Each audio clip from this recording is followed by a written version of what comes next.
Usahakan tekad kuat khatam Quran. Kanal Imam Syafi'i yukhtimul Qur'ana sittina marratan fi Ramadan. Imam Syafi'i menghatamkan 60 kali khatam di bulan Ramadan. Siang 30, malam 30. Imam Ahmad bin Hanbal, Imam Hambali, satu kamar dengan Imam Syafi'i, satu kamar dengan Imam Abdurrahman bin Mahdi waktu sedang haji. Pulang dari Masjidil Haram, tidur satu kamar. Imam Ahmad bin Hanbal, Imam Hambali tegak ruku sujud, tegak ruku sujud, tegak ruku sujud sampai azan subuh. Pas mau berangkat ke masjid, Imam Syafi'i nanya, "Apa yang kau baca tadi?" Kata Imam Hambali, "Aku menghatamkan Quran dalam tahajudku tadi malam." Kata Imam Syafi'i, "Ku tengok kau Abdurrahman bin Mahdi tadi malam bolak-balik, apa yang kau pikirkan?" "Aku menyeleksi hadis sahih, hadis dhaif, hadis palsu sebanyak 200 hadis." Habis itu mereka dua balik bertanya ke Syafi'i, "Berarti kau nggak tidur juga tadi malam?" "Iya." "Apa yang kau buat?" "Aku mengambil hukum halal haram dari Quran dan hadis sebanyak 200 hukum." Karena Imam Syafi'i pakar hukum, Imam Abdurrahman pakar hadis, Imam Ahmad bin Hanbal ahli ibadah. Andai kita orang yang keempat malam itu di situ. Dan orang bertiga ini bertanya, "Kau apa yang kau buat?" "Aku scroll aja sampai sini.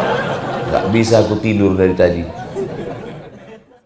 Assalamualaikum warahmatullahi wabarakatuh. Waalaikumsalam warahmatullahi wabarakatuh. Alhamdulillah, Allahumma salli ala Sayyidina Muhammad ibni Abdillah wa ala alihi wa sahbihi wa man tabi'ahu wa mawala. Subhanaka la ilma lana illa ma'allamtana innaka antal alimul hakim. Rabbi syrah li sadri wa yassir li amri wa hlul 'uqdatam min lisani yafqahu qawli.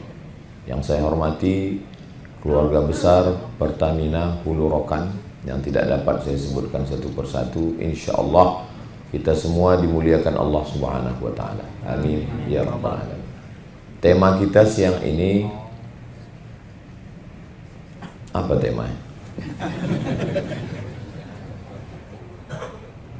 Ibadah maksimal, kinerja optimal. Jadi dibedakan antara ini ibadah, ini kinerja. Kalau ada orang berangkat dari rumahnya, masuk tempat kerja, Bismillahi tawakkaltu 'alallah la haula wala quwata illa billah. Bekerja dia dengan niat lillahi ta'ala, maka pekerjaannya itu adalah ibadah. Mana dalilnya? Dalilnya at-tajir, pedagang, as-saduq, yang jujur, al-amin, amanah, ma'an nabiyyin, dia bersama dengan nabi-nabi, was-siddiqin, dia bersama dengan orang yang benar, was-syuhada, dia bersama dengan orang mati syahid, was-salihin, dia bersama dengan orang yang soleh. Itu menunjukkan pedagang yang jaga toko, bisnismen, dari mulai dia masuk sampai dia pulang, dia sedang beribadah. Karena buktinya dia sama dengan nabi, orang yang benar, orang mati syahid, dan orang soleh. Jadi kalau begitu, pekerjaan itu juga adalah ibadah. Orang yang menjadi kepala pemerintahan, presiden, bupati, gubernur, wali kota, maka dia sedang beribadah. Mana dalilnya? Waktu Nabi kirim surat ke Raja Romawi, Aslim taslam, masuk Islamlah kau akan selamat. Wa illa, kalau kau tidak masuk Islam, falaka dzambul arisiyin, maka semua dosa bangsa Eropa kau yang menanggung. Aslim, kalau kau masuk Islam, falaka ajrani, kau dapat 2 pahala. Jadi menjadi pemimpin juga ibadah. Makanya nanti ketika di akhirat, waktu dibangkitkan di padang mahsyar, 7 golongan yang dapat naungan. Golongan yang pertama yang dapat naungan, sab'atun yudhilluhumullahu fi dhillihi yawma la dhilla illa dhilluh. Ada 7 golongan yang dapat naungan, pada saat itu tidak ada tempat bernaung kecuali hanya Allah. Yang pertama dapat naungan adalah imamun adil, pemimpin yang adil. Menjadi pemimpin ibadah, menjadi pedagang ibadah, menjadi pekerja ibadah, Jadi kalau begitu, bekerja juga adalah ibadah. Jadi kalau begitu, judul ini salah. Karena dia ini mau bagi dua. Apa kata dia judulnya tadi? Ibadah maksimal. Ibadah maksimal, kinerja optimal. Jadi dibaginya dua. Ini ibadah, ini kerja. Padahal dari penjelasan 3 dalil yang saya sebutkan tadi, bekerja itu adalah ibadah. Gara-gara membagi ini ibadah, ini kerja, itu makanya ada orang di saat beribadah dia sangat khusyuk, di saat bekerja dia sangat busuk. Karena menurut dia ini ibadah, ini enggak ibadah. Makanya waktu bekerja dia korupsi waktu, korupsi duit, dia buat haram, nanti bisa dicuci di Makkah. Akhirnya Pak Anu sedang di mana? Nangis di pintu Ka'bah. Ya Allah. Oh, udah selesai. Ini pemikiran sekuler. Ini yang buat judul ini sekuler.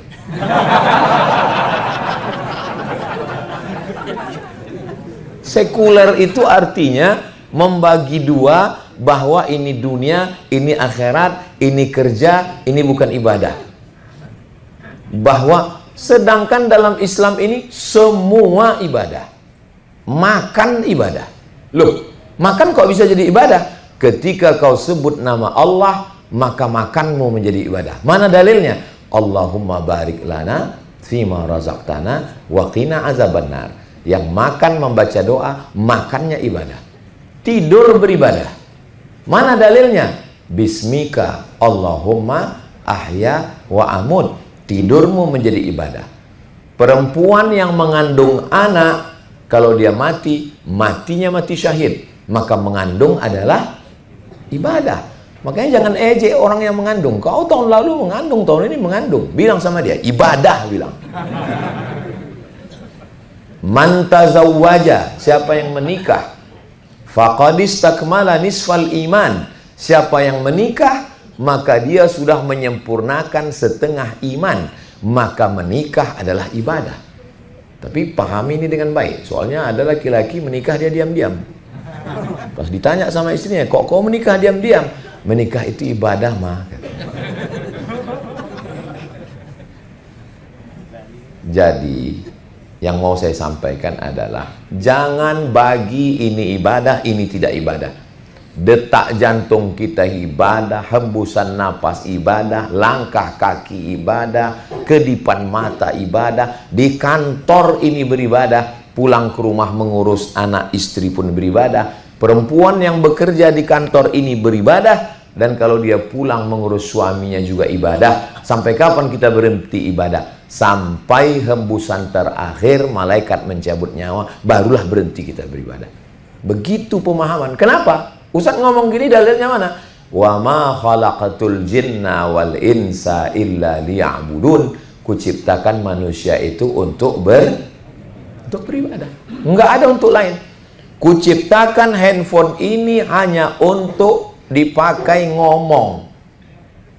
Berarti kalau dipakai handphone ini untuk yang lain, sudah keluar dari SOP, standar operasional, SOM, standar operasional mikrofon. Jadi kalau ada orang yang membagi-bagi, waktu di kantor bukan ibadah, waktu di masjid ibadah, waktu di rumah bukan ibadah, waktu di Masjidil Haram ibadah, waktu di Indonesia bukan ibadah, waktu di tanah suci ibadah. Itu bukan ajaran Islam. Ajaran Islam dimanapun kita beribadah. Di dalam toilet ibadah. Mana dalilnya dalam toilet itu ibadah? Allahumma inni a'udzubika minal khubuthi wal khaba'is. Maka tapi jangan gara-gara ini lalu di toilet lama, rupanya meriksa handphone. Saya cuman mau menjelaskan bahwa hidup kita ini hakikatnya adalah ibadah. Hanya saja ada namanya ibadah mahdhah, pure ibadah. Ada perbuatan, aktivitas sehari-hari bernilai ibadah. Mungkin yang dimaksud panitia yang menulis ini, Jangan gara-gara ini dia tobat disuruh nulis lagi. Aku nggak usah kalian suruh lagi, disalahkan Ustaz Somad kemarin. Cukuplah itu yang pertama dan terakhir. Yang dia maksud adalah ada yang ibadah pure, original, murni, istilahnya mahdhah. Salat, puasa, zikir, baca Quran. Itu namanya ibadah mahdhah. Ada namanya aktivitas sehari-hari yang kelihatannya bukan ibadah, tapi dia bernilai ibadah.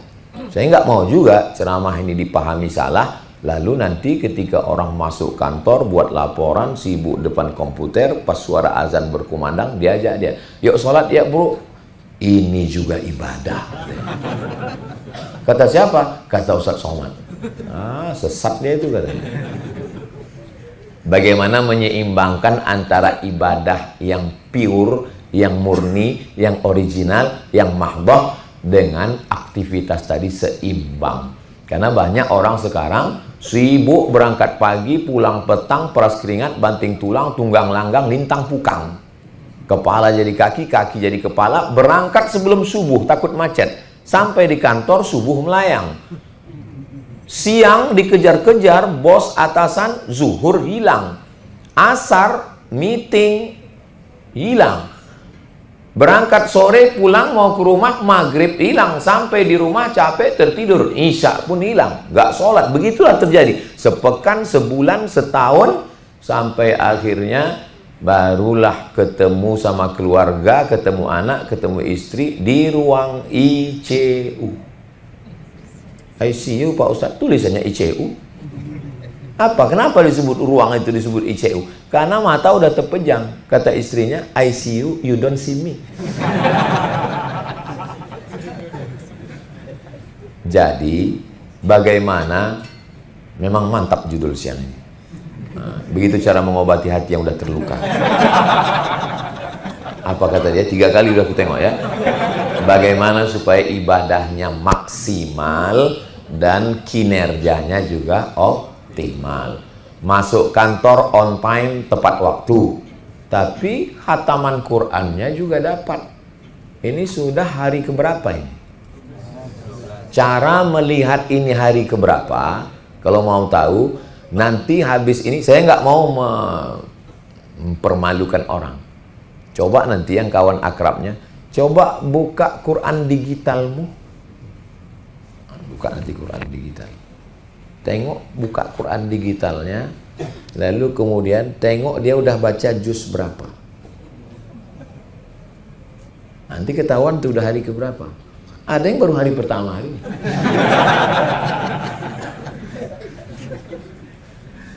Oh nggak bisa Pak Ustadz, kerja ini ada yang modelnya pelayanan. Pelayanan itu dia nggak boleh baca Quran, karena dia mesti standby nunggu orang. Nggak bisa dia baca Quran lalu orang disuruhnya ngantri panjang. Membaca Quran sunnah. Melayani orang banyak, digaji perusahaan, uang negara, uang pajak, uang tambang, maka bekerja itu wajib. Kalau sampai gara-gara yang sunat dia meninggalkan yang wajib, haram perbuatannya, makan duit haram dia. Maka dia mesti standby, yang jenisnya pelayanan. Gak bisa dia menyia-nyiakan orang banyak. Tapi ada jenis pekerjaan yang bukan pelayanan. Artinya, gak perlu dia standby. Pekerjaan ini, kalau bisa kau lakukan 2 jam selesai, maka pekerjaanmu yang 8 jam, yang 6 jam kau bebas mau apa aja. Selesaikan 2 jam. Lebih cepat, lebih baik. Begitu selesai, ada waktu yang kosong, baca Quran. Baca Quran, baca Quran. Kenapa pembahasan pertama saya bahas Quran? Karena bulan ini syahrul Ramadan alladzi unzila fihil Quran. Bulan Ramadan adalah bulannya turun Al-Quran. Baca Quran itu kalau nggak terlalu cepat, nggak terlalu pelan, itu 1 jam itu 1 juz. Berapa kali kita hari ini dari pagi tadi sudah buka Quran, berapa kali buka handphone, dan berapa kali sudah scroll. Kadang ada orang memang nggak mau melihat, scroll aja hobinya. Scroll 1 jam scroll aja. Ada aplikasi itu Bisa kita buka nanti di akhir pas mau tidur malam, berapa jam kita buka handphone satu hari itu. Nanti dibuatnya laporan. Anda sudah membuka handphone Anda satu hari ini 6 jam. Berarti 6 juz. Nah, maka kerjanya tetap yang mana maksimal, yang mana optimal. Silakan bekerja, tapi baca Quran jangan sampai tinggal. Masih ada 18 hari lagi, maka jangan sampai ini ketinggalan. Usahakan selesai Ramadan ini khatam insya Allah. Amin. Kau udah berapa, Bu? Aku 6. Wah, hebat kau ya. Aku Iqra 6. Nggak ada standar dalam Islam S1 22 tahun, S2 25, S3 27, nggak ada. Jangan berkecil hati yang belum pandai baca Quran. Saya ketemu dengan direktur bank, orang kaya, pejabat. Dia baru belajar Quran umur 60, waktu dia sedang umroh. Dia panggil guru ngaji, dia belajar baca Quran. Terbuka pintu hidayah sejak dia balik dari umroh. Umur 60 dia belajar baca Quran. Habis itu semua anak buahnya dipanggilnya, rupanya nggak pandai juga baca Quran. Nggak apa-apa. Bagi yang udah menikah, yang punya istri, bertanggung jawab di hadapan Allah. Kalau saya lihat dari susunan Quran itu kayaknya nggak pernah dibaca. Rapi kali ku tengok. Bukan begitu Pak Ustadz. Ini karena mau acara kami susun rapi. Ustadz pun nggak boleh suuzon. Bulan-bulan puasa ini nyari marah aja. Kepala rumah tangga, nanti usahakan pulang tarawih panggil istri. Aku nggak ingin masuk surga sendirian tanpa kamu sayang. Baca Quran 1 lembar, habis itu anak baca. Anak pertama, udah berapa juz? Loh kok tiba-tiba papa begini? Ustaz Somad nyuruh tadi. Anak kedua, istri, mama baca mana? Yasin. Hah? Kenapa kau baca Yasin? Udah juz 23. Persiapan untuk meyasinkan kau, katanya. Baca. Usahakan tekad kuat khatam Quran. Kanal Imam Syafi'i yukhtimul Qur'ana 60 marratan fi Ramadan. Imam Syafi'i menghatamkan 60 kali khatam di bulan Ramadan. Siang 30, malam 30. Imam Ahmad bin Hambal, Imam Hambali, satu kamar dengan Imam Syafi'i, satu kamar dengan Imam Abdurrahman bin Mahdi waktu sedang haji. Pulang dari Masjidil Haram, tidur satu kamar. Imam Ahmad bin Hambal, Imam Hambali tegak ruku sujud, tegak ruku sujud, tegak ruku sujud sampai azan subuh. Pas mau berangkat ke masjid, Imam Syafi'i nanya, apa yang kau baca tadi? Kata Imam Hambali, aku menghatamkan Quran dalam tahajudku tadi malam. Kata Imam Syafi'i, ku tengok kau Abdurrahman bin Mahdi tadi malam bolak-balik, apa yang kau pikirkan? Aku menyeleksi hadis sahih, hadis dhaif, hadis palsu sebanyak 200 hadis. Habis itu mereka dua balik bertanya ke Syafi'i, berarti kau nggak tidur juga tadi malam? Iya. Apa yang kau buat? Aku mengambil hukum halal haram dari Quran dan hadis sebanyak 200 hukum. Karena Imam Syafi'i pakar hukum, Imam Abdurrahman pakar hadis, Imam Ahmad bin Hambal ahli ibadah. Andai kita orang yang keempat malam itu di situ. Dan orang bertiga ini bertanya, kau apa yang kau buat? Aku scroll aja sampai sini. Gak bisa aku tidur dari tadi.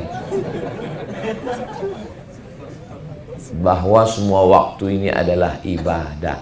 Maka baca Quran ini, bagi yang belum, jangan sangka nggak ada pahalanya kalau nggak khatam. Nggak apa-apa. Mau 1 juz pun sebulan ini nggak apa-apa. Yang penting mulai dulu. La aqulu alif lam mim harf. Alif lam mim nggak dihitung 1 huruf. Alif 1 huruf, lam 1 huruf, mim 1 huruf. Walikulli harfin asyru amsalihha. 1 huruf dibalas 10. Jadi kalau ada yang baca alif lam mim itu 30. Saya nggak lancar Pak Ustadz. Makin nggak lancar makin banyak pahalanya. Alhaakumut takasur, sedikit pahalanya. Tapi kalau nggak lancar, banyak pahalanya. Jangan kecil hati. Makanya karena nggak sanggup baca sendirian, ada istilah baca rame-rame, namanya tadarus. Kalau satu orang tadrus, kalau rame-rame tadarus.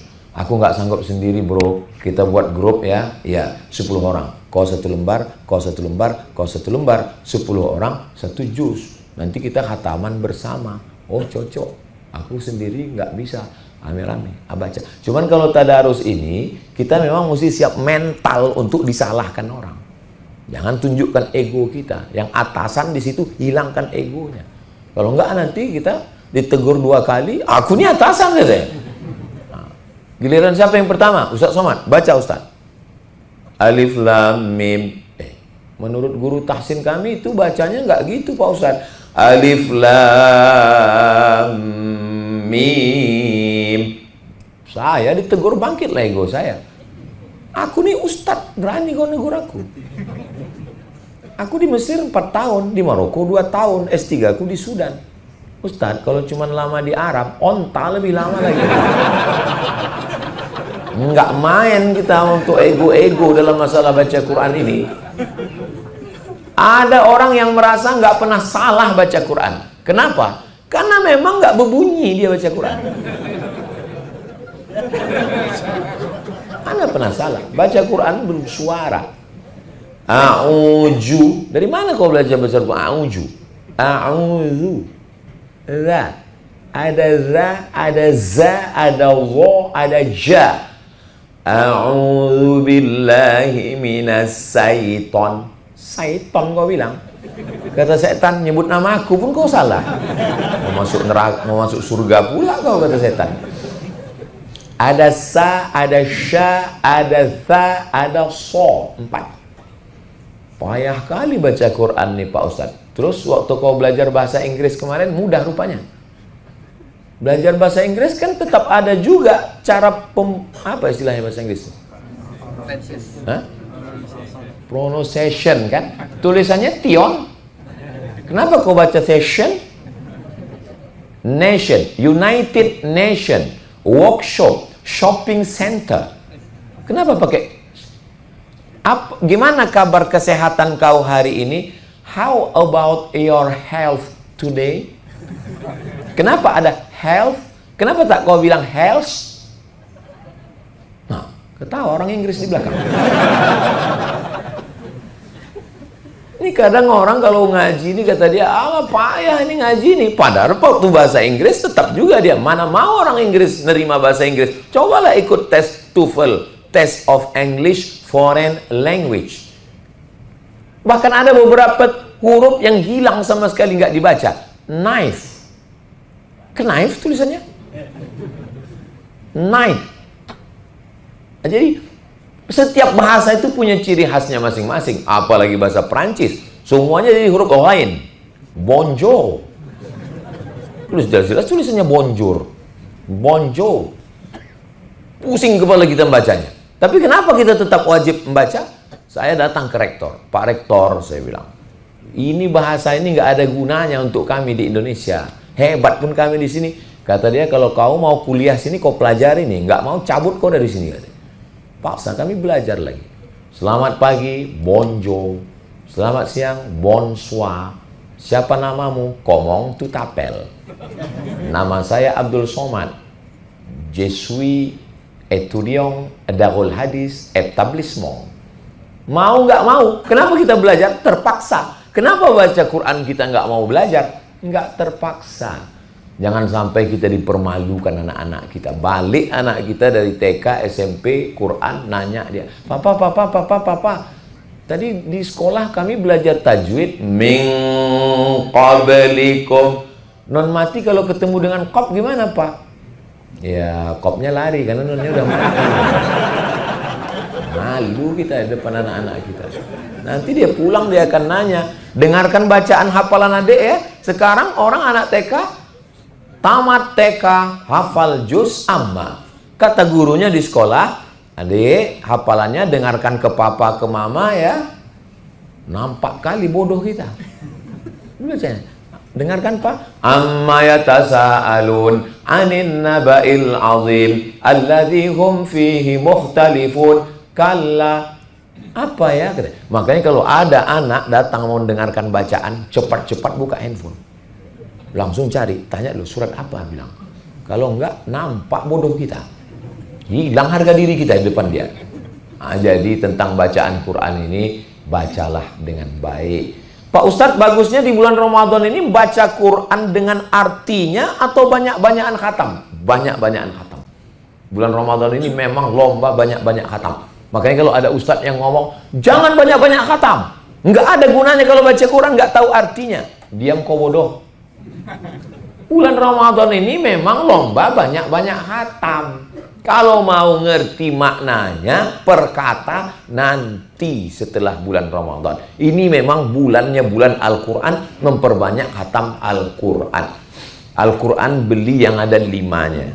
Ada Qurannya, ada tahsinnya, idgham, ikhfa, gunnah, qalqalah, merah, hijau, kuning, kelabu, ungu, seperti lagu balonku ada 5. Ada makna kosakatanya, ada asbabun nuzulnya, ada tafsirnya. Potong-potong. Ya ayyuha, hai orang-orang, allazina yang amanu, beriman, kutiba, diwajibkan, alaikum, bagi kamu, siyam, puasa, kama, sebagaimana, kutiba, diwajibkan. Nah, jadi kita baca itu dengan baik. Jangan sampai punya Quran diikat pakai kain sutra, di dalam kotak kayu, diletakkan di lemari ruang tamu. Setiap tamu yang melihat berdecak kagum macam menengok kucing Anggora. Apa ini bro? Quran. Quran apa? Inilah Quran akad nikahku dulu tahun 2000. Sampai sekarang nggak pernah dibuka sampai mati. Kunikahkan engkau dengan anakku dengan mahar seperangkat alat sholat dan kitab suci Al-Quran, nggak pernah dibuka sampai mati. Tunai. Buka lagi yang kemarin maharnya Al-Quran, bacakan. Karena tujuan menjadikan mahar Al-Quran supaya istri ngaji sama suami.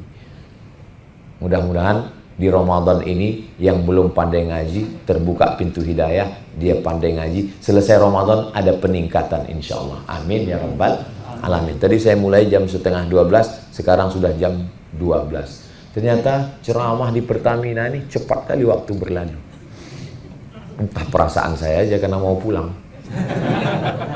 Ini terakhir ceramah saya. Saya datang ke Jakarta, Jabodetabek, hari Kamis, Jumat, Sabtu, Ahad. Ini hari Senin. Inilah terakhir. Saya sangka tadi di ceramah terakhir ini udah habis baterai, udah nggak semangat lagi. Saya pikir tadi ceramahnya udah marilah kita ingat mati. Rupanya dikasihnya pula judul yang mantap kali. Ibadah maksimal, kerja optimal katanya. Udah serahlah. Ibadah pertama adalah baca Quran. Jangan sampai karena mau ngejar baca Quran lalu kerjanya kerja tetap tepat waktu, on time, semangat. Kenapa? Karena kerja juga adalah ibadah. Tapi jangan karena kerja adalah ibadah lalu nggak baca Quran. Dua-duanya dapat. Ibadah yang kedua adalah ibadah qiyamul lail malam. Usahakan maghrib berjamaah. Habis maghrib berjamaah, pulang ke rumah, makan. Buka puasa itu nggak usah banyak-banyak. Kurma 1, 3. Banyak sekarang orang sudah habis makan kurma itu udah nggak selera lagi. Aku nggak selera lagi makan nasi. Kenapa? Udah 3 tadi. Rupanya 3 kotak. 3 biji. Allahumma laka sumtu wa bika amantu ala rizqa aftartu bi rahmatika ya arhamar rahimin. Selesai. Habis itu sholat maghrib. Habis itu sholat maghrib. Usahakan sholat maghrib di masjid berjamaah. Habis itu balik ke rumah makan berat. Habis itu sholat isya. Habis sholat isya sholat tarawih. Habis sholat tarawih sholat witir. Habis sholat witir pulang ke rumah. Kalau ada tadarus itu tadarus. Kalau enggak pulang ke rumah tidur. Jangan lewat tidur dari jam 10, paling jam 11. Jam 10. 11, 12, 1, 2, 3. Cukup 5 jam tidur. Karena kalau lambat tidur malam, nggak optimal kerja. Pasti ngantuk, berat. Katanya Pak Ustadz, setan udah nggak menggoda lagi karena diikat. Memang, kau lah udah jadi setan. Nah, jadi makanya cepat tidur malam. Cepat tidur malam supaya, karena nggak bisa tidur malam itu digantikan dengan tidur siang. Tidur yang paling berkualitas habis isya itu. Tapi saya nggak biasa tidur malam Pak Ustadz. Biasanya nonton bola begitu begini. Makanya habis tarawih itu pulang makan antimo. Bagi yang susah-susah tidur malam, udah 10 malam ini, udah 12 malam payah tidur. Coba resep ini insya Allah. Tapi setengah aja, jangan sepapan. Sepapan kau makan, bangunnya malam takbiran. Untung kalau bangun malam takbiran. Kalau bangun tiba-tiba terdengar marabbuka, baru tahu. Nah, kenapa saya suruh cepat tidur malam?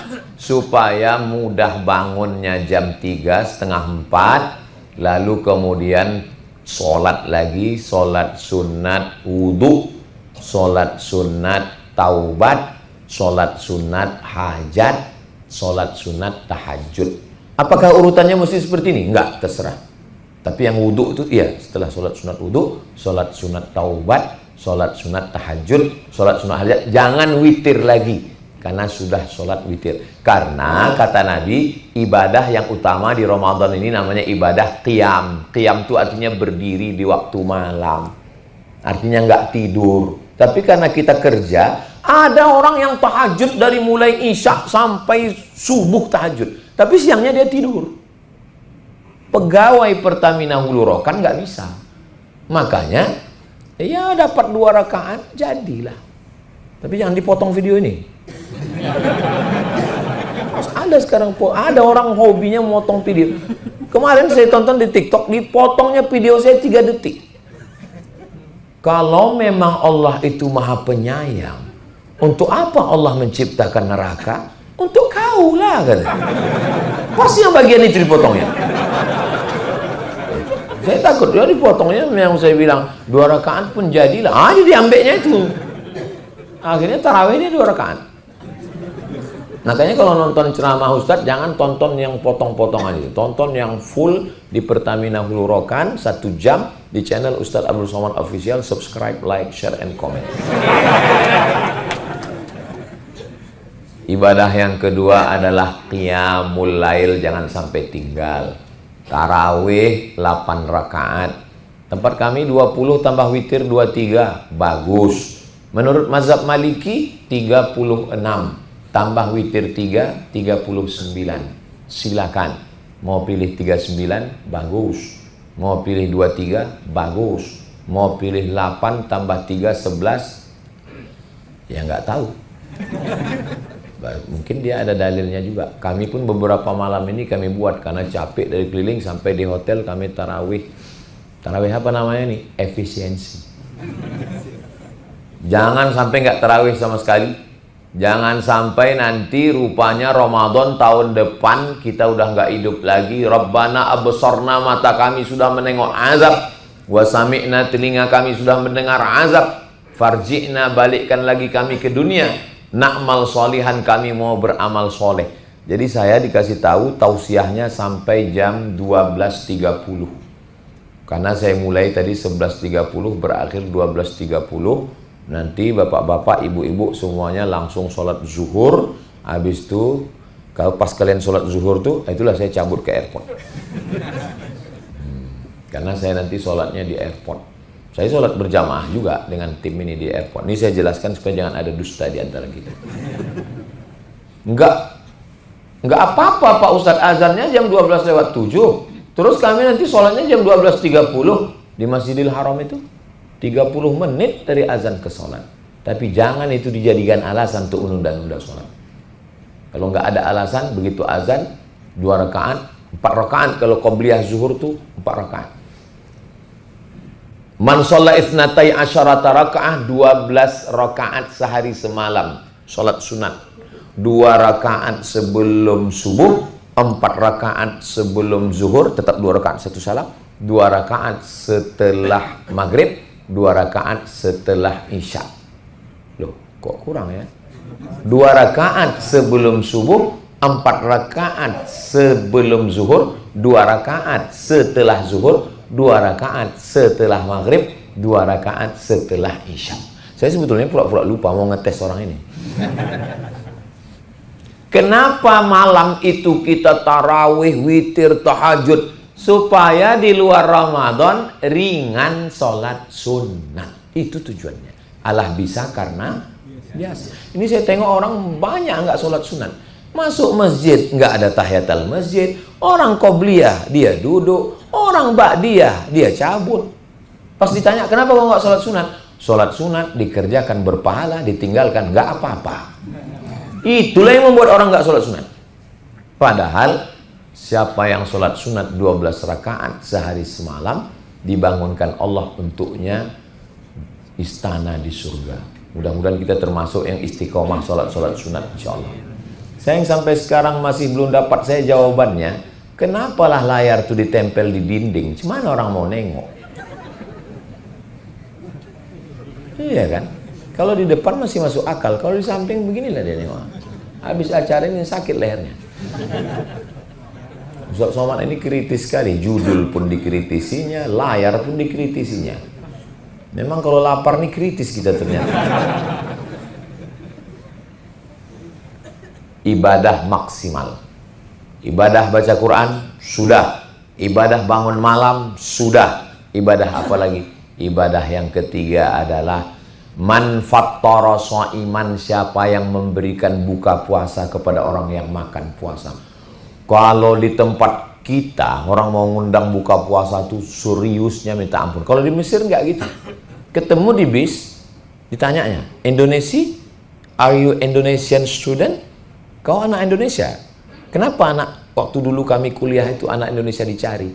Karena anak Indonesia itu korban IMF, krisis moneter, fakir miskin. Dia kalau dijawabnya Brunei, Malaysia nggak dikasihnya.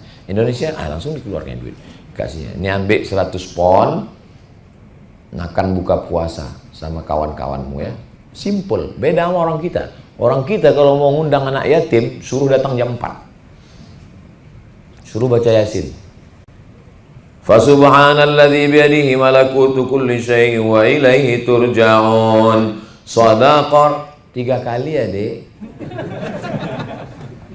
Udah habis 3 kali tahlilnya la ilaha illallah 100 kali. Itu kau bukan ngasih orang makan, itu namanya membunuh anak yatim. Makanya saya waktu kemarin acara berbagi 1000 porsi kami buat di depan Masjid Ajar Rohana, 1000 porsi. Itu nggak ada zikir panjang-panjang karena undangannya undangan makan. Kalau mau ngasih orang makan, dia kasih makan, jangan diazab dia. Berkunang-kunang matanya, berhalusinasi dia bilang berbuka. Sampai berbisik anak yatim. Kalau diundang lagi sini kita wal awal wal akhiru kata dia. Ini yang pertama minta Ustaz, kita sumpah ini yang punya ini kata dia. Jangan persulit orang. Kita nih mau ngasih makan orang. Sebetulnya inti puasa ini apa? Inti puasa ini merasakan perasaan orang lain. Perasaan apa? Perasaan lapar. Nggak bisa lapar ini didefinisikan dengan kata. Kalau kita coba merangkai kata untuk mewakili rasa, kata terlalu miskin, bro. Nggak bisa. Coba siapa yang bisa mewakili bagaimana menceritakan lapar? Lapar itu mesti dirasakan. Makan azan sebelum azan subuh, berbuka kau azan maghrib. Nah, barulah kau rasakan itu namanya lapar. Seminar internasional membahas tentang kelaparan di Ethiopia. Nggak menghasilkan apa-apa. Kenapa? Narasumbernya kenyang. Panitianya kenyang. Orang kenyang nggak bisa cerita lapar. Makanya kalau sudah lapar itu menyentuh hati, ringan tangan berbagi. Apa tanda puasa kita ini diterima Allah? Tengok, ibu yang punya suami, lihat. Kalau dia berubah bersedekahnya, itu berarti sudah menyentuh hati. Memang betul Pak Ustadz, saya lihat suami saya ini dulu sebelum puasa, pelit bin bakhil bin medit bin kikir bin kedekut. Sekarang setelah puasa nih Pak Ustadz, dulu kalau ada kotak 2000, sekarang 2500. Sikit kali perubahan. Jadilah daripada enggak sama sekali. Nah, jadi bersedekah. Ini orang-orang Pertamina ini orang kaya-kaya semuanya. Ustadz kok tahu? Dulu saya waktu SD, yang paling hebat di kelas saya itu, itulah yang bapaknya kerja Pertamina. Sombongnya minta ampun. Dulu kalau yang sekarang ini baik-baik. Itu ceramah di Pertamina, karpetnya baru, sejuknya minta ampun. Saya terus terang sini rasa-rasa di pesawat ini. Kok tahu begini berjaket saya tadi. Dingin, adem, ayem. Coba kita ceramah di musola, kipas mati, AC nggak hidup, karpet bau. Tapi di Pertamina ini, makanya orang yang paling tidak bersyukur adalah pegawai Pertamina yang nggak beribadah. Itulah orang yang paling kufur nikmat. Orang kalau nikmat itu ada pada dirinya tiap hari, tiap bulan, tiap tahun, dia udah nggak merasa nikmat lagi. Bagi pegawai Pertamina, kerja di Pertamina ini bagi dia biasa aja. Tapi bagi orang yang ikut tes seleksi pegawai Pertamina udah 10 kali nggak lulus-lulus, menengok seragam Pertamina itu meleleh air liurnya. Bagi ibu, suami ibu itu biasa aja. Tapi bagi jomblowati yang belum ketemu jodoh, menengok suami ibu itu meleleh air liurnya. Bagi kalian, istri kalian itu biasa aja. Tapi bagi orang yang belum ketemu jodoh, nggak usah kalian teruskan. Nah, jadi memang kadang nikmat ini bagi kita sesuatu yang biasa. Kalau adalah 3 orang mau minang anak gadis, ini 3 orang anak lajang, bujangan mau minang anak gadis. Yang satu S1, S2, S3. Yang satu lagi pegawai negeri golongan 3A. Yang satu lagi pegawai Pertamina. Kira-kira yang mana diterima? Alah, malu pula kalian bilang Pertamina. Pertamina inilah yang diterima. Pasti yang Pertamina diterima. Kenapa? Jelas harga minyak naik sekarang. Apalagi setelah Donald Bebek menghantam Iran ini. Naik harga minyak Eropa sekarang. Kenapa? Karena itulah pokoknya, nggak bisa masuk kapal itu karena perang. Jadi menjadi pegawai Pertamina ini adalah impian setiap orang. Maka beruntunglah. Mensyukuri nikmat Allah ini dengan apa? Mensyukuri dengan ibadah maksimal, kinerjanya optimal. Kenapa saya semangat ceramah ini sekarang? Saya semangat ceramah ini karena di depan orang yang masih aktif kerja. Kalau di depan orang yang udah berhenti di Pertamina, nggak kayak gini saya ceramah.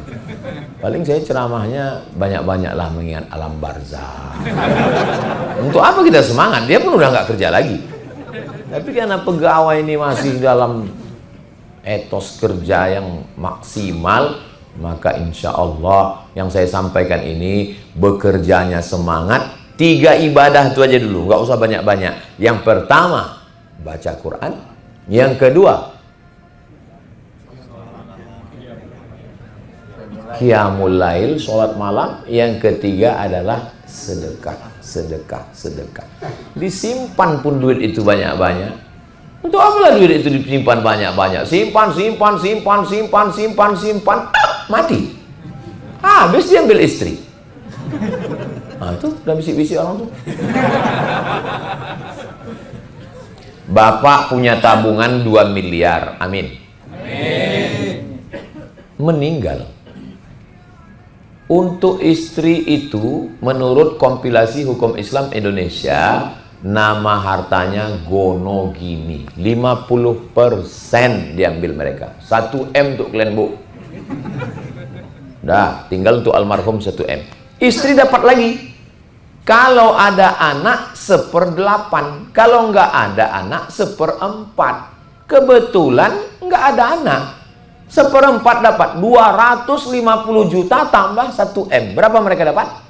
1.250.000.000. 750 karena nggak punya anak dibagi ke ibu, ke ayah, ke saudara. Istri paling banyak dapat 1.250.000.000. Dia cuma nunggu kita 4 bulan 10 hari. Habis itu datang brownies, berondong manis, meminang dia. Bayangkan 1.250.000.000 dibeli mereka moge untuk jalan-jalan sore. Pegangan pinggangnya nggak lepas. Ditanya sama suami yang baru itu, mana makam suami kau yang dulu yang meninggalkan warisan banyak? Nggak bisa lagi dia nunjuk makam kita pakai tangan, pakai kaki ditunjuk. Itu sana.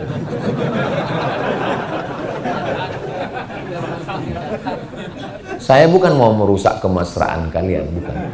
Saya nggak mau juga kalian pulang dari sini lalu kemudian ketus aja. Gimana papa? So, kau tanya aku. Soalnya kau mau bonceng moge ya? Hah? Apa maksud papa? Bukan itu maksud saya. Maksud saya, kita berpikirlah untuk hidup kita. Jangan kata Nabi, kalian ini terlalu banyak ngurus harta orang daripada harta kalian. Enggak ya Rasulullah. Kami ngurus harta kami. Enggak kata Nabi. Kalian lebih banyak ngurus harta orang. Apa maksud engkau ya Rasulullah? Karena harta yang kau tinggal diambil orang. Harta yang kau urus untuk agama Allah, itulah yang kau bawa mati. Ini kalau saya lihat dari senyum pegawai Pertamina ini minimal tabungannya 1 M. Dari bunyi aminnya macam kurang yakin. Pas saya bilang 1 M tadi kuat aminnya itu di sini. Nampaknya yang pegawai yang tinggi itu agak di sini. Di sini agak sedikit aja. Amin gitu deh. Punya tabungan 1 miliar. Amin. Amin. Kemudian sekarang kan sedekah udah pakai barcode kris. Lalu di scan-nya kris, scan, langsung transfer BSI dengan bank muamalah. Tit. Rencana mau ngetik nolnya 5. Lupanya karena kurang fokus, terketik 6. Meleleh air mata. Sejuta dikirimnya. Berarti tabungan tinggal 999 juta. Pas nanti malam mati. Yang dibawa mati yang 1 juta yang salah ketik itu atau yang 999 itu? Yang salah ketik, itulah yang tinggal. Kalau bolehlah kau menangis minta sama Allah, kenapalah aku nggak salah ketik 70? 10 juta. Dunia ini fata morgana. Istri jelas, mobil jelas, motor jelas, anak jelas, rumah jelas. Sekarang jelas. Alam kubur nggak jelas, sorga nggak jelas, neraka nggak jelas, malaikat nggak jelas. Tapi begitu sedetik nyawa keluar dari badan, yang nggak jelas itu menjadi jelas, yang jelas jadi nggak jelas. Begitu napas berhembus terakhir, kan mati itu selalu disebut menghembuskan napas terakhir, karena udah disembus nggak bisa ditarik lagi.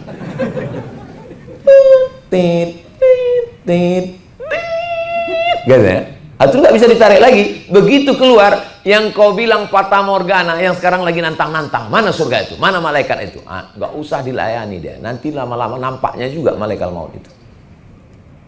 Istri menjadi fata morgana, mobil menjadi milik orang lain, gedung-gedung milik orang lain, rumah besar punya orang, mobil besar punya orang, bini besar diambil orang. Rumah yang kau cari dengan hasil tetes peluh keringat dan air mata perjuangan diambil orang, habis semuanya. Tujuan saya ngasih tahu ini bukan bapak-bapak menjadi garang nanti pulang ke rumah. Tetap mesra dengan istri. Katakan dia, kau bidadari surga, aku bilang. Tapi nggak tahu juga lah ya.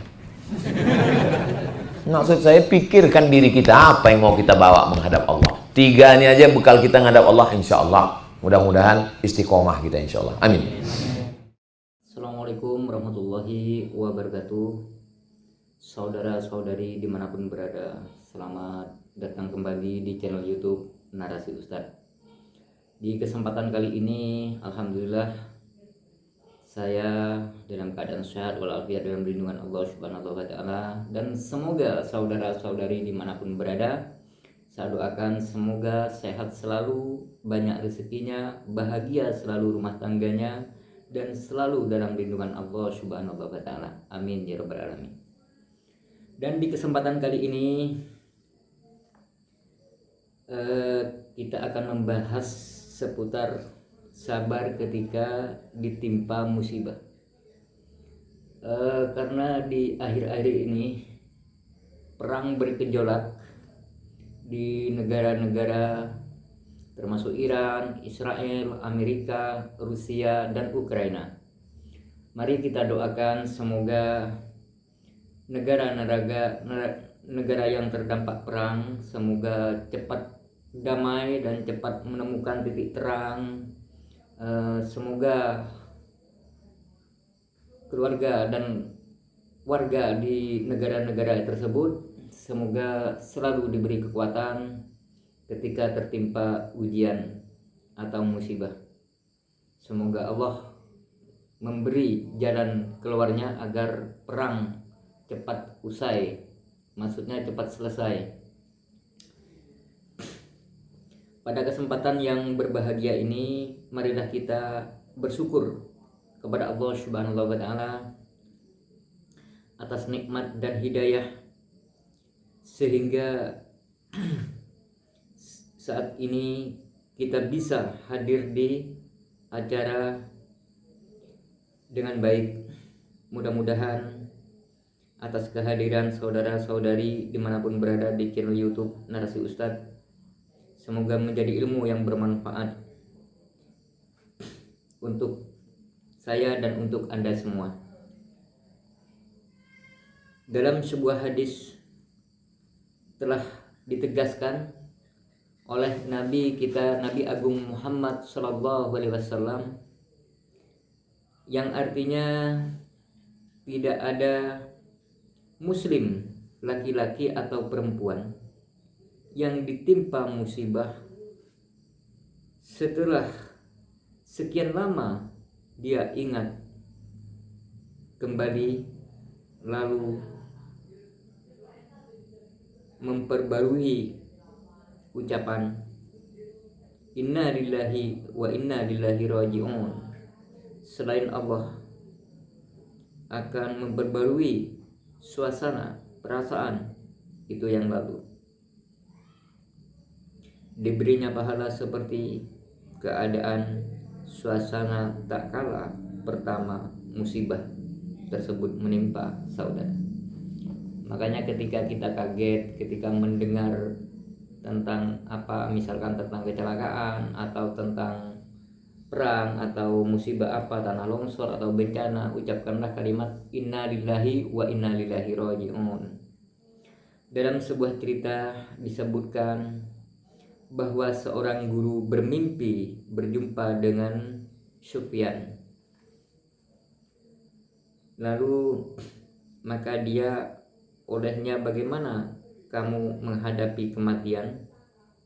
Beliau menjawab, mengenai masalah kematian, janganlah kamu bertanya ngeri dan beratnya. Lalu ditanyakan pula perihal amalan yang bermanfaat. Beliau menjawab, yaitu setiap amalan baik, tetapi aku selamat dari perhitungan sebab membaca inna lillahi wa inna ilaihi raji'un. Ma'asyiral muslimin rahimakumullah. Jadi ketika orang itu bersabar karena ditimpa musibah, maka orang itu apabila bersabar dan mengucapkan kalimat inna lillahi wa inna ilaihi raji'un, maka musibah atau ujian itu Allah akan menggantinya dengan pahala. Dan pahala itu bermacam-macam. Pahala itu tidak bisa dilihat, tapi pahala itu bisa dirasakan. Suatu contoh, misalkan saudara yang tadinya sedih lalu ceria, yang tadinya hidupnya pas-pasan lalu berkecukupan, itu semua datangnya dari Allah Subhanahu wa taala. Seperti apa yang saya sampaikan saat ini, apabila ada kata-kata yang baik yang keluar dari lisan saya, itu sebenarnya datangnya dari Allah Subhanahu wa taala. Dan apabila ada kata-kata yang tidak berkenan di hati saudara-saudari dimanapun berada, itu datanya dari saya pribadi. Maka dari itu saya sebagai admin YouTube Narasi Ustadz mohon maaf sebesar-besarnya Karena bisa saja apa yang saya katakan yang jelas tidak ada unsur untuk kesengajaan atau melecehkan atau menghina orang lain. Maka di sini saya akan mengajak saudara-saudari bagaimana cara hidup bahagia, bagaimana hidup yang bisa menjadi hamba Allah yang disayang Allah. Berikut seperti misalkan saudara berjumpa dengan umat manusia yang lain, beda agama, beda aliran. Lalu saudara tersenyum dan menyapanya, "Wahai saudara, hendak kemanakah atau dari manakah?" Padahal itu bukan orang muslim. Misalkan kita orang muslim berjumpa dengan orang non muslim. Nah, itulah hamba yang dicintai Allah. Jadi berjumpa dengan orang yang beda agama, beda aliran, beda suku, beda bangsa, tapi kita menyapa dengan hormat, dengan senyuman, maka itulah hamba yang dipilih Allah Subhanahu wa taala. Karena dari itu Allah tidak pernah membeda-bedakan ciptaannya.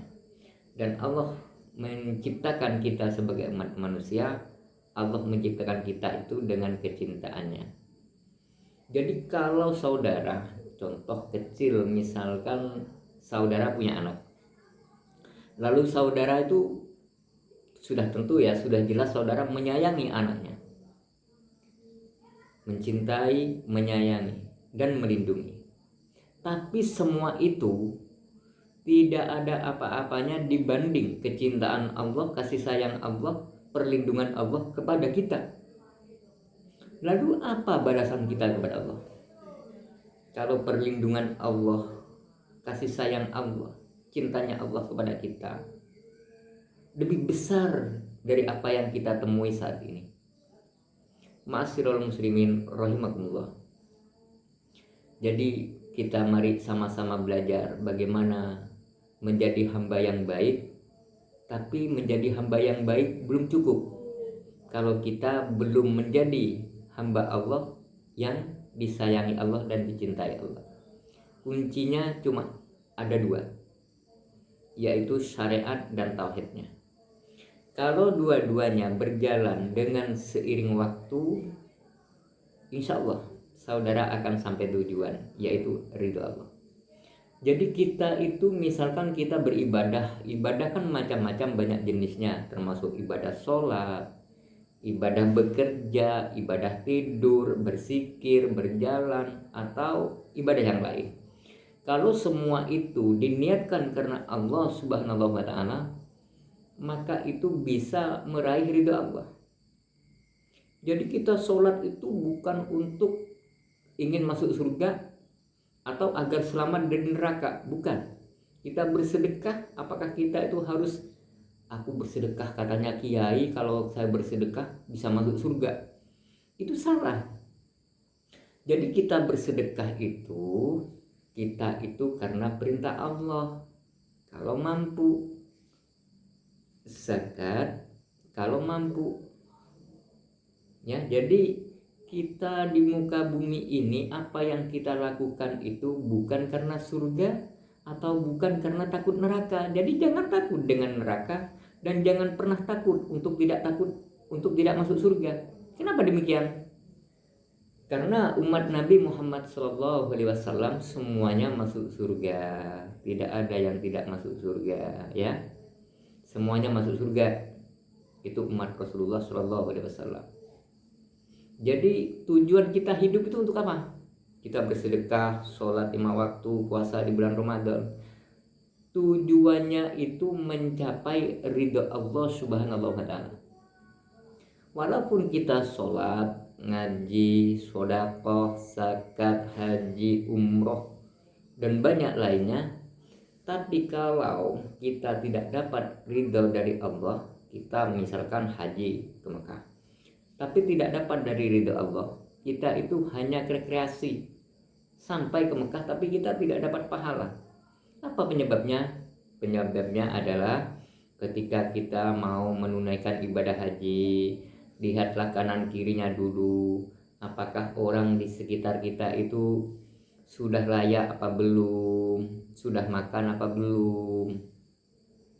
Jadi kalau kita mau menunaikan ibadah haji, dilihat dulu kanan kirinya, disantunin dulu ya.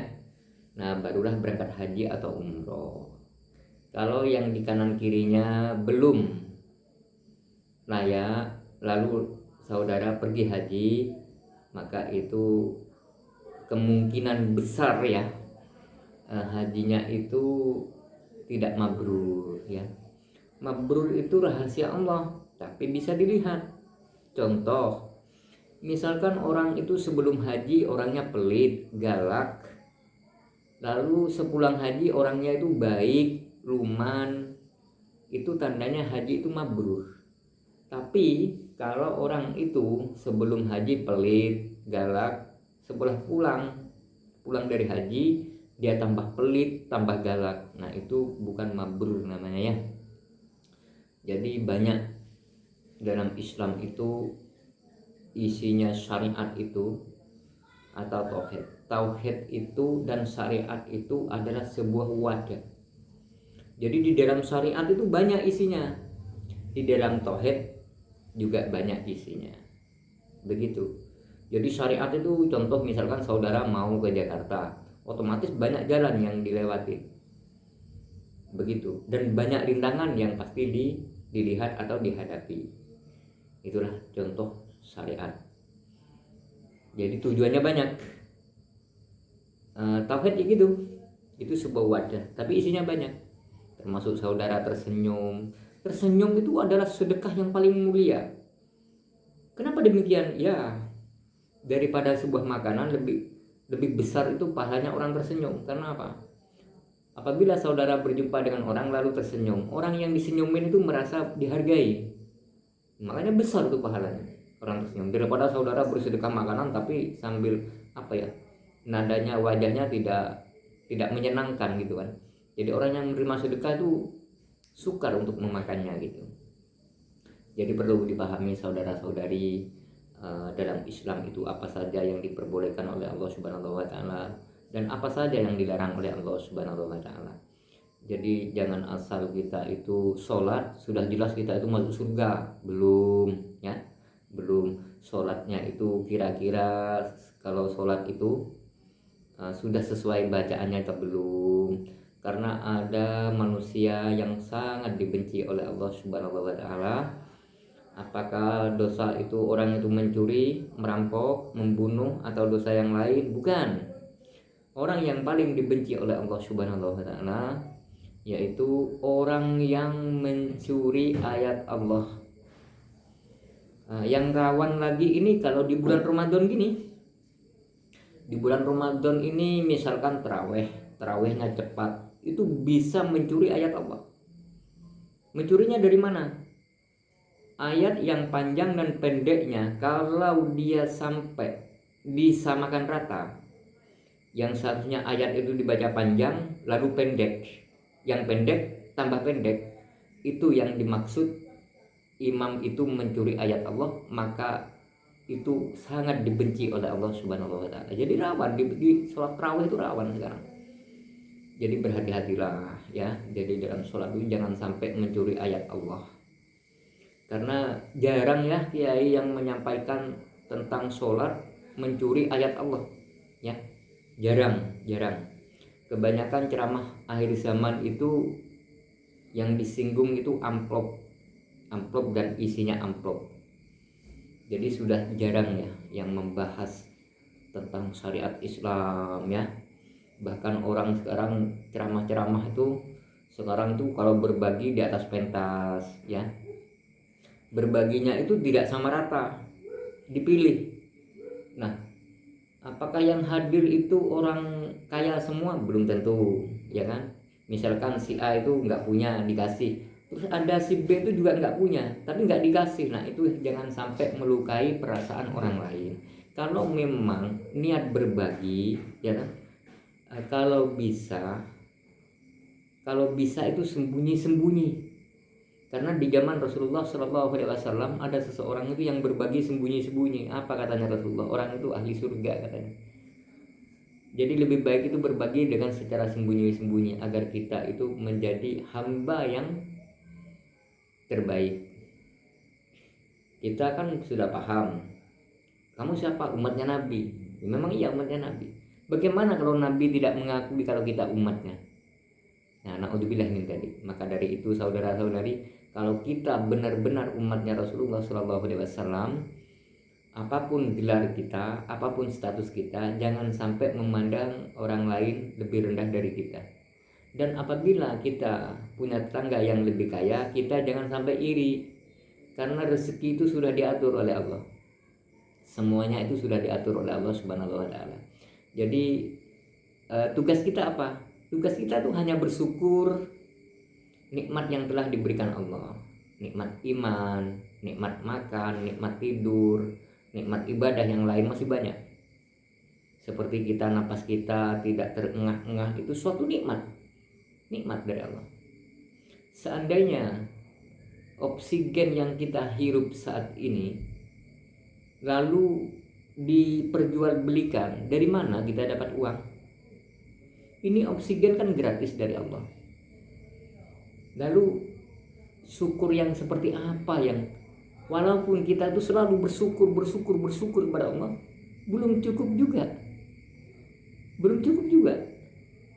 atas nikmat Allah yang diberikan kepada kita, apalagi orang yang tidak pernah bersyukur.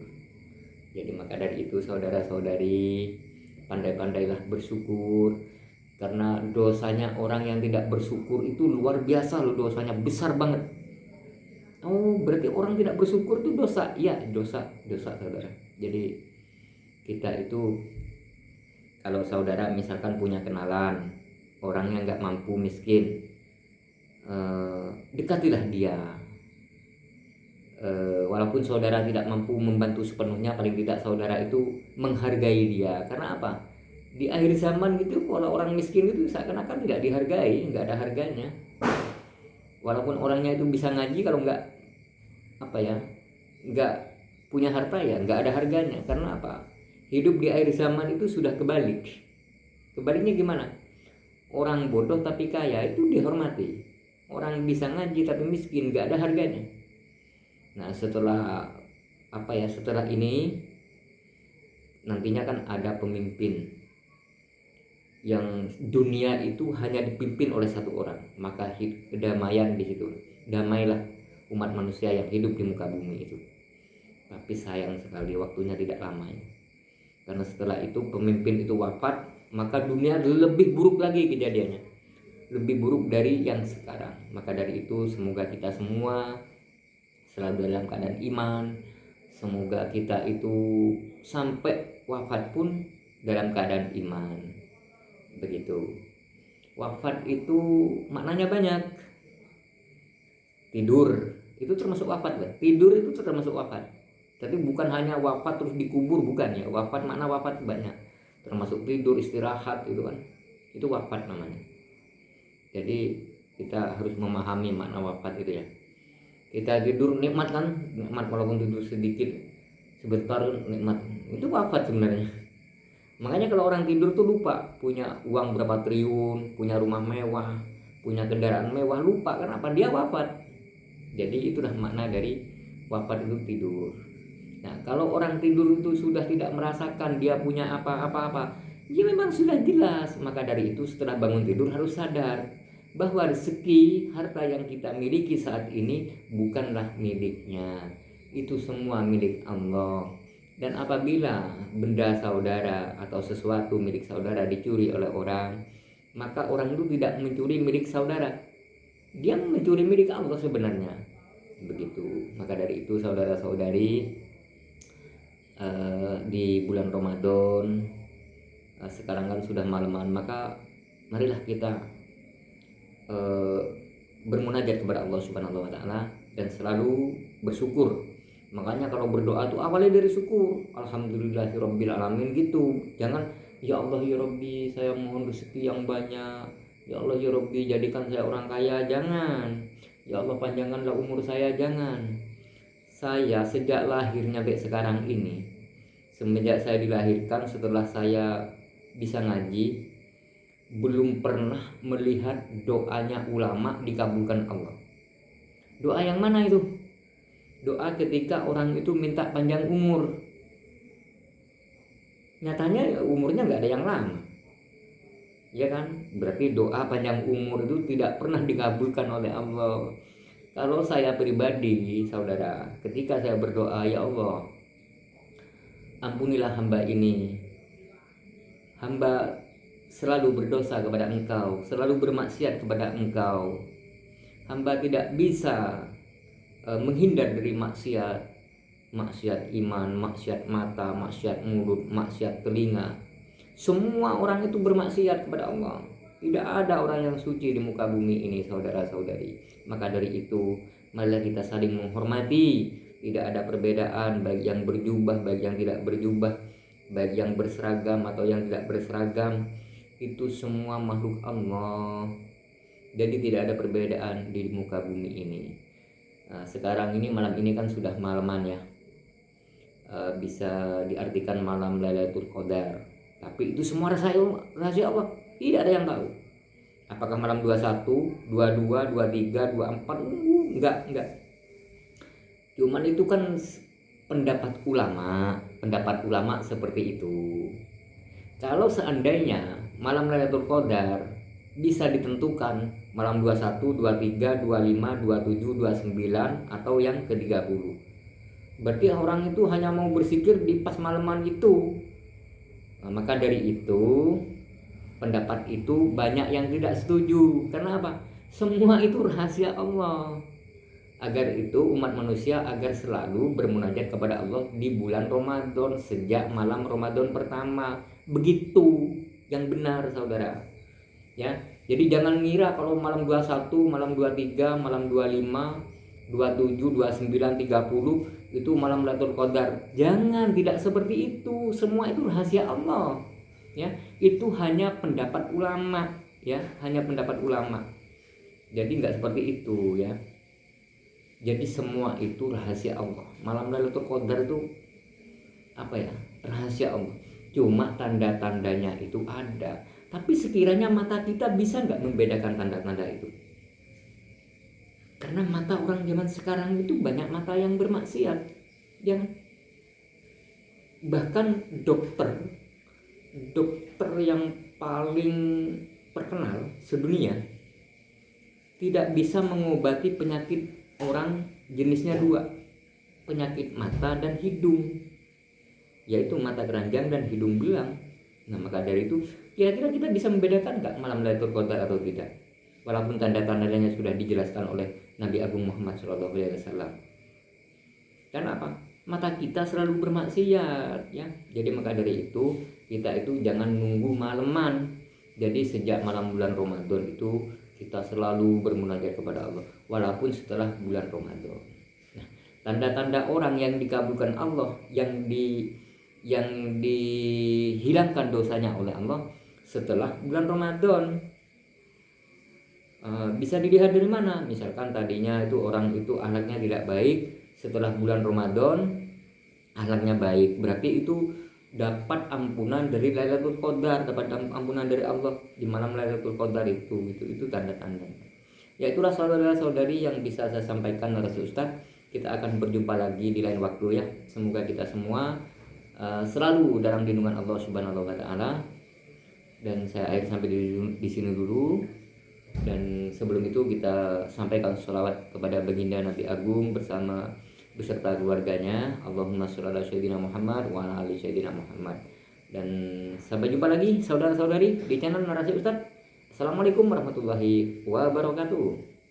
Assalamualaikum warahmatullahi wabarakatuh.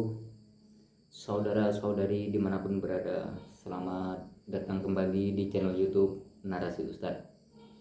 Di kesempatan kali ini, alhamdulillah, saya dalam keadaan sehat walafiat dalam lindungan Allah Subhanahu wa taala. Dan semoga saudara-saudari dimanapun berada, saya doakan semoga sehat selalu, banyak rezekinya, bahagia selalu rumah tangganya, dan selalu dalam lindungan Allah Subhanahu wa taala. Amin ya rabbal alamin. Dan di kesempatan kali ini kita akan membahas seputar sabar ketika ditimpa musibah. Karena di akhir-akhir ini perang bergejolak di negara-negara termasuk Iran, Israel, Amerika, Rusia, dan Ukraina. Mari kita doakan semoga negara yang terdampak perang semoga cepat damai dan cepat menemukan titik terang. Semoga keluarga dan warga di negara-negara tersebut semoga selalu diberi kekuatan ketika tertimpa ujian atau musibah. Semoga Allah memberi jalan keluarnya agar perang cepat usai, maksudnya cepat selesai. Pada kesempatan yang berbahagia ini, marilah kita bersyukur kepada Allah Subhanahu wa taala atas nikmat dan hidayah sehingga saat ini kita bisa hadir di acara dengan baik. Mudah-mudahan atas kehadiran saudara-saudari dimanapun berada di channel YouTube Narasi Ustadz, semoga menjadi ilmu yang bermanfaat untuk saya dan untuk Anda semua. Dalam sebuah hadis telah ditegaskan oleh Nabi kita, Nabi Agung Muhammad Sallallahu Alaihi Wasallam, yang artinya tidak ada muslim laki-laki atau perempuan yang ditimpa musibah setelah sekian lama dia ingat kembali lalu memperbarui ucapan inna lillahi wa inna ilaihi raji'un. Selain Allah akan memperbarui suasana perasaan itu yang lalu, diberinya pahala seperti keadaan suasana tak kala pertama musibah tersebut menimpa saudara. Makanya ketika kita kaget ketika mendengar tentang misalkan tentang kecelakaan atau tentang perang atau musibah tanah longsor atau bencana, ucapkanlah kalimat inna lillahi wa inna ilaihi raji'un. Dalam sebuah cerita disebutkan bahwa seorang guru bermimpi berjumpa dengan Sufyan. Lalu maka dia olehnya, bagaimana kamu menghadapi kematian?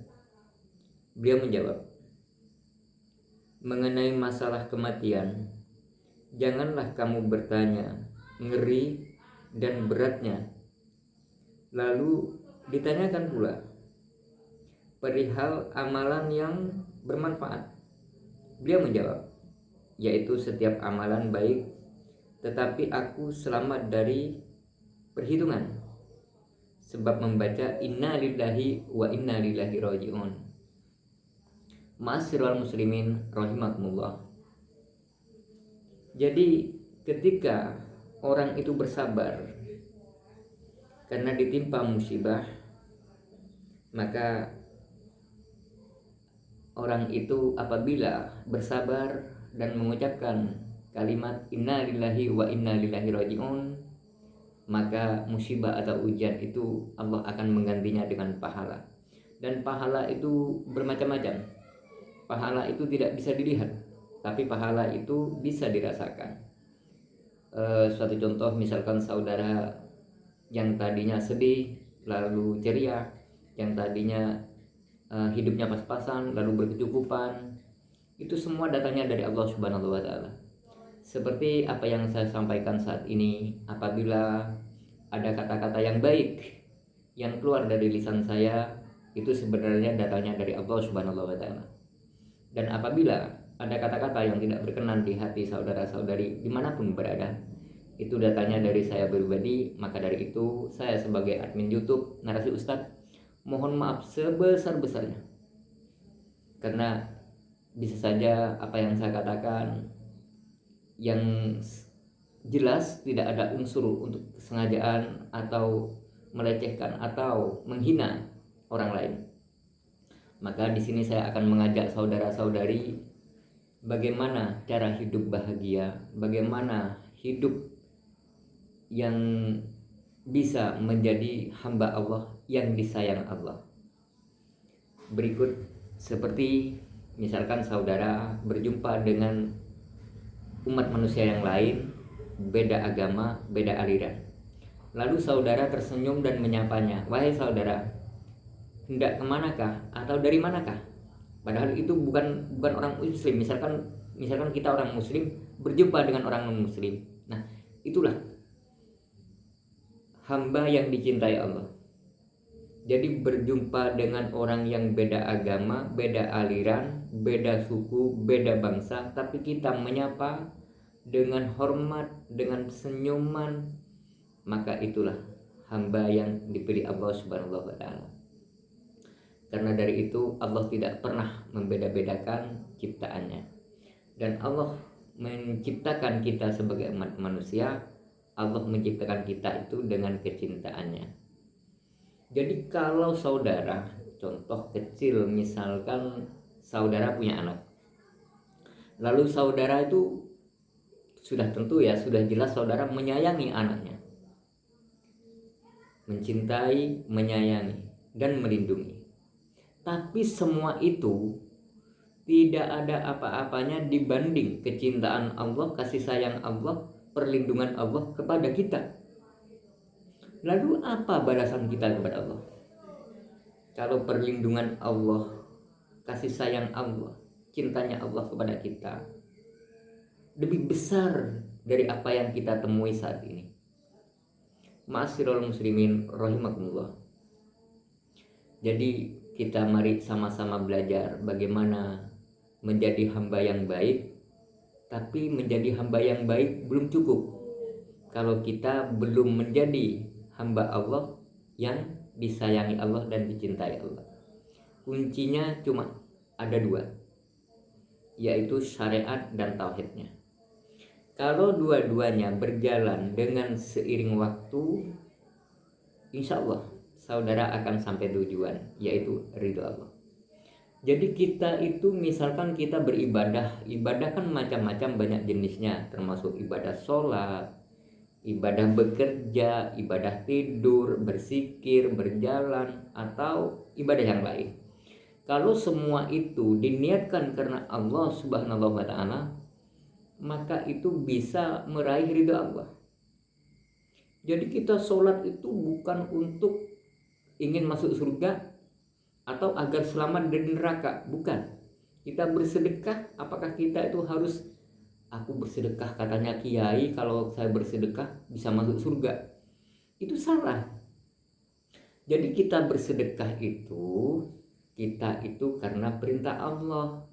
Kalau mampu, zakat kalau mampu. Ya, jadi kita di muka bumi ini, apa yang kita lakukan itu bukan karena surga atau bukan karena takut neraka. Jadi jangan takut dengan neraka dan jangan pernah takut untuk tidak masuk surga. Kenapa demikian? Karena umat Nabi Muhammad SAW semuanya masuk surga, tidak ada yang tidak masuk surga, ya. Semuanya masuk surga. Itu umat Rasulullah SAW. Jadi tujuan kita hidup itu untuk apa? Kita bersedekah, sholat 5 waktu, puasa di bulan Ramadan. Tujuannya itu mencapai ridha Allah Subhanahu wa taala. Walaupun kita sholat, ngaji, sedekah, zakat, haji, umroh, dan banyak lainnya, tapi kalau kita tidak dapat ridha dari Allah, kita misalkan haji ke Mekah, tapi tidak dapat dari ridha Allah, kita itu hanya rekreasi sampai ke Mekah, tapi kita tidak dapat pahala. Apa penyebabnya? Penyebabnya adalah ketika kita mau menunaikan ibadah haji, lihatlah kanan kirinya dulu, apakah orang di sekitar kita itu sudah layak apa belum, belum, sudah makan apa belum. Jadi kalau kita mau menunaikan ibadah haji, dilihat dulu kanan kirinya, disantunin dulu ya. Nah, barulah berangkat haji atau umroh. Kalau yang di kanan kirinya belum layak, lalu saudara pergi haji, maka itu kemungkinan besar ya hajinya itu tidak mabrur ya. Mabrur itu rahasia Allah, tapi bisa dilihat. Contoh, misalkan orang itu sebelum haji orangnya pelit, galak, lalu sepulang haji orangnya itu baik, luman, itu tandanya haji itu mabrur.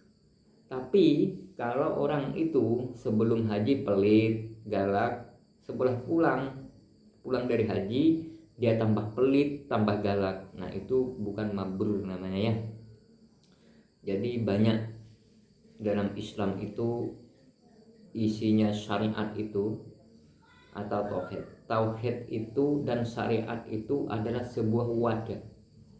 Jadi di dalam syariat itu banyak isinya, di dalam tauhid juga banyak isinya. Begitu. Jadi syariat itu contoh misalkan saudara mau ke Jakarta, otomatis banyak jalan yang dilewati. Begitu. Dan banyak rintangan yang pasti dilihat atau dihadapi. Itulah contoh syariat. Jadi tujuannya banyak. Tauhid ya gitu. Itu sebuah wadah, tapi isinya banyak. Termasuk saudara tersenyum. Tersenyum itu adalah sedekah yang paling mulia. Kenapa demikian? Ya, daripada sebuah makanan lebih besar itu pahalanya orang tersenyum. Karena apa? Apabila saudara berjumpa dengan orang lalu tersenyum, orang yang disenyumin itu merasa dihargai. Makanya besar tuh pahalanya orang tersenyum. Daripada saudara bersedekah makanan tapi sambil nadanya wajahnya tidak menyenangkan gitu kan. Jadi orang yang menerima sedekah itu sukar untuk memakannya gitu. Jadi perlu dipahami saudara-saudari, dalam Islam itu apa saja yang diperbolehkan oleh Allah Subhanahu wa taala dan apa saja yang dilarang oleh Allah Subhanahu wa taala. Jadi jangan asal kita itu sholat sudah jelas kita itu masuk surga, belum ya. Belum. Sholatnya itu kira-kira kalau sholat itu sudah sesuai bacaannya atau belum. Karena ada manusia yang sangat dibenci oleh Allah Subhanahu wa taala. Apakah dosa itu orang itu mencuri, merampok, membunuh atau dosa yang lain? Bukan. Orang yang paling dibenci oleh Allah Subhanahu wa taala yaitu orang yang mencuri ayat Allah. Yang rawan lagi ini kalau di bulan Ramadan gini. Di bulan Ramadan ini misalkan tarawehnya cepat, itu bisa mencuri ayat Allah. Mencurinya dari mana? Ayat yang panjang dan pendeknya kalau dia sampai disamakan rata, yang seharusnya ayat itu dibaca panjang lalu pendek, yang pendek tambah pendek, itu yang dimaksud imam itu mencuri ayat Allah, maka itu sangat dibenci oleh Allah Subhanahu wa taala. Jadi rawan di sholat tarawih itu rawan sekarang. Jadi berhati-hatilah ya. Jadi dalam sholat itu jangan sampai mencuri ayat Allah. Karena jarang ya kiai yang menyampaikan tentang sholat mencuri ayat Allah ya. Jarang. Kebanyakan ceramah akhir zaman itu yang disinggung itu amplop dan isinya amplop. Jadi sudah jarang ya yang membahas tentang syariat Islam ya. Bahkan orang sekarang ceramah-ceramah itu sekarang tuh kalau berbagi di atas pentas ya. Berbaginya itu tidak sama rata, dipilih. Nah, apakah yang hadir itu orang kaya semua? Belum tentu, ya kan? Misalkan si A itu nggak punya, dikasih. Terus ada si B itu juga nggak punya, tapi nggak dikasih. Nah, itu jangan sampai melukai perasaan orang lain. Kalau memang niat berbagi, ya kan? Kalau bisa itu sembunyi-sembunyi. Karena di zaman Rasulullah SAW ada seseorang itu yang berbagi sembunyi-sembunyi. Apa katanya Rasulullah? Orang itu ahli surga katanya. Jadi lebih baik itu berbagi dengan secara sembunyi-sembunyi agar kita itu menjadi hamba yang terbaik. Kita kan sudah paham, kamu siapa? Umatnya Nabi. Ya, memang iya umatnya Nabi. Bagaimana kalau Nabi tidak mengakui kalau kita umatnya? Nah, naudzubillah min dzalik. Maka dari itu saudara-saudari, kalau kita benar-benar umatnya Rasulullah Shallallahu Alaihi Wasallam, apapun gelar kita, apapun status kita, jangan sampai memandang orang lain lebih rendah dari kita. Dan apabila kita punya tetangga yang lebih kaya, kita jangan sampai iri, karena rezeki itu sudah diatur oleh Allah. Semuanya itu sudah diatur oleh Allah Subhanahu wa taala. Jadi tugas kita apa? Tugas kita tuh hanya bersyukur nikmat yang telah diberikan Allah. Nikmat iman, nikmat makan, nikmat tidur, nikmat ibadah yang lain masih banyak. Seperti kita, napas kita tidak terengah-engah, itu suatu nikmat. Nikmat dari Allah. Seandainya oksigen yang kita hirup saat ini lalu diperjualbelikan, dari mana kita dapat uang? Ini oksigen kan gratis dari Allah. Lalu syukur yang seperti apa yang walaupun kita itu selalu bersyukur kepada Allah, belum cukup juga atas nikmat Allah yang diberikan kepada kita, apalagi orang yang tidak pernah bersyukur. Jadi maka dari itu saudara-saudari, pandai-pandailah bersyukur, karena dosanya orang yang tidak bersyukur itu luar biasa loh, dosanya besar banget. Oh, berarti orang tidak bersyukur itu dosa? Ya, dosa saudara. Jadi kita itu, kalau saudara misalkan punya kenalan orang yang nggak mampu, miskin, dekatilah dia.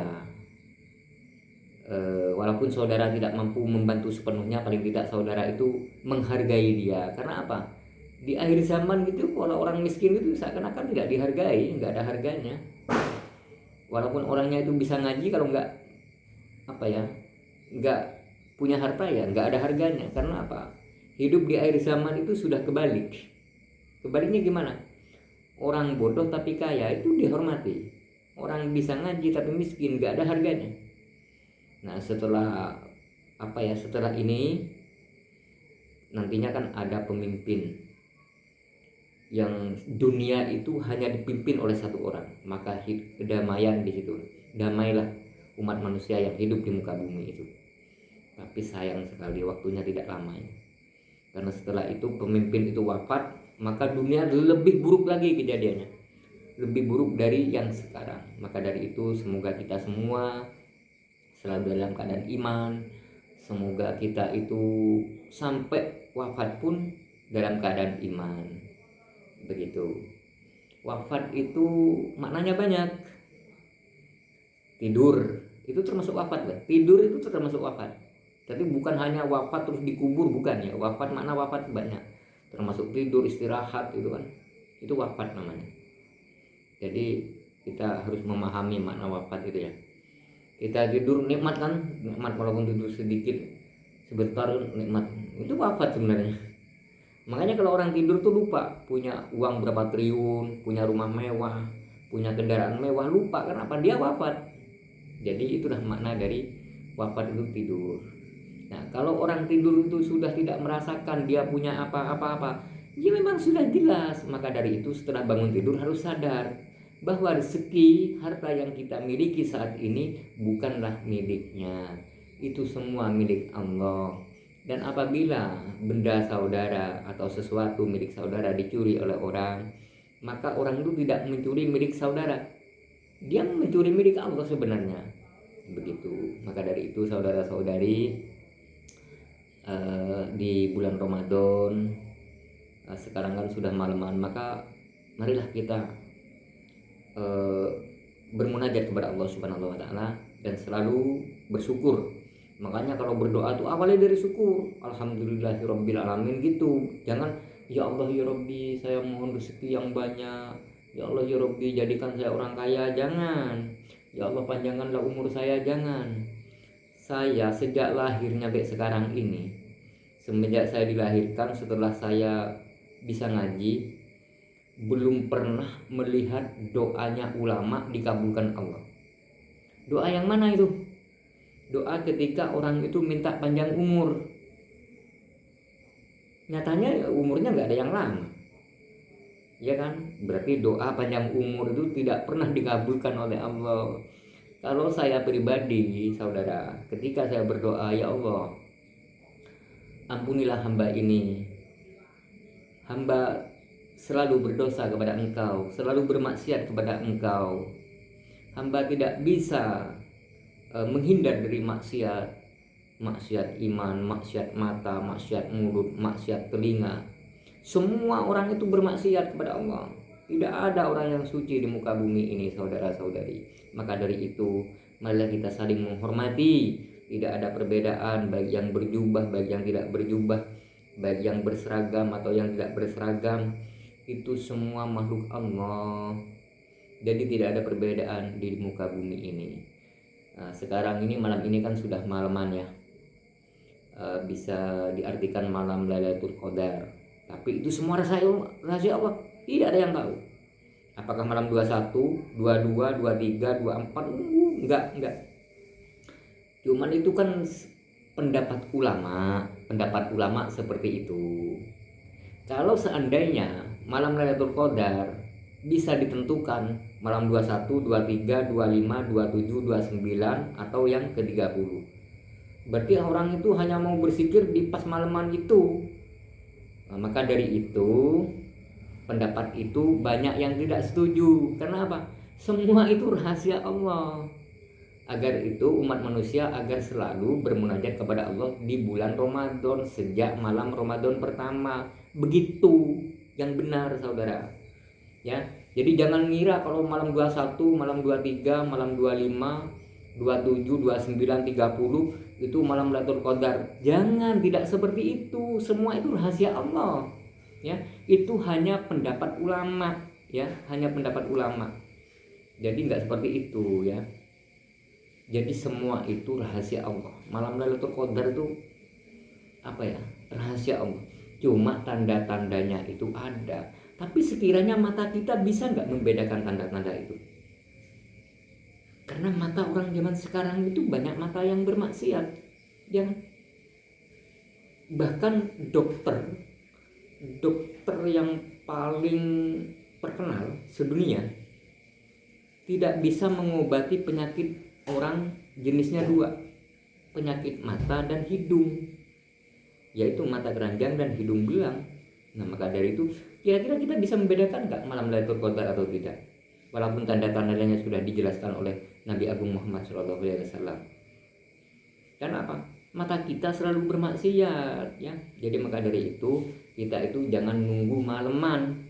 Jadi sejak malam bulan Ramadan itu kita selalu bermunajat kepada Allah, walaupun setelah bulan Ramadan. Nah, tanda-tanda orang yang dikabulkan Allah, yang dihilangkan dosanya oleh Allah setelah bulan Ramadan.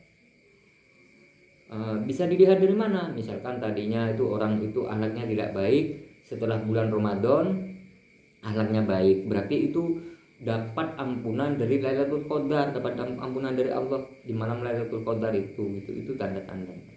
Ya, itulah saudara-saudari yang bisa saya sampaikan oleh Ustaz. Kita akan berjumpa lagi di lain waktu, ya. Semoga kita semua selalu dalam lindungan Allah Subhanahu wa taala. Dan saya akhir sampai di sini dulu. Dan sebelum itu kita sampaikan sholawat kepada baginda Nabi Agung beserta keluarganya. Allahumma sholli ala sayyidina Muhammad wa ala ali sayyidina Muhammad. Dan sampai jumpa lagi saudara-saudari di channel Narasi Ustaz. Assalamualaikum warahmatullahi wabarakatuh.